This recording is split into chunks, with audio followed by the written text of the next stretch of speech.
अस्सलाम वालेकुम नाज़रीन, SS न्यूज़ सां गॾु मां हिरा अब्बासी। सब खां पहिरियां हलंदासीं हेडलाइंस की तरफ़। सिंध हुकूमत पारां गैर रजिस्टर्ड गाॾियुनि ख़िलाफ़ अॼु खां कानूनी कार्रवाई शुरू करण जो ऐलान। सूबाई वज़ीर शर्जील मेमण चयो आहे त तहरीक इंसाफ़ जी जेल भरियो तहरीक मुकमल तौर नाकाम थी चुकी आहे।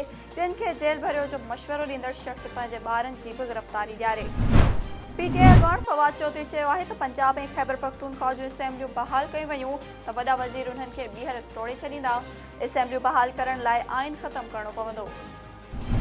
पंजाब जे इलाइक़े चिन्नौट सां तालुक़ रखंदड़ शादियुनि में डांस कंदड़ डांस ग्रुप जे 9 ॼणनि खे धाड़ेलनि धोखे सां घुराए अगवा करे वरितो। 1 करोड़ रुपया भुंग तलब। SS न्यूज़ ऑडियो कॉल हथ करे वरिती। नाज़रीन, ही हुयूं वक़्त ताईं जो हेडलाइंस। वधीक ख़बरुनि ऐं अपडेट्स जे लाइ ॾिसंदा रहो सिर्फ़ SS न्यूज़।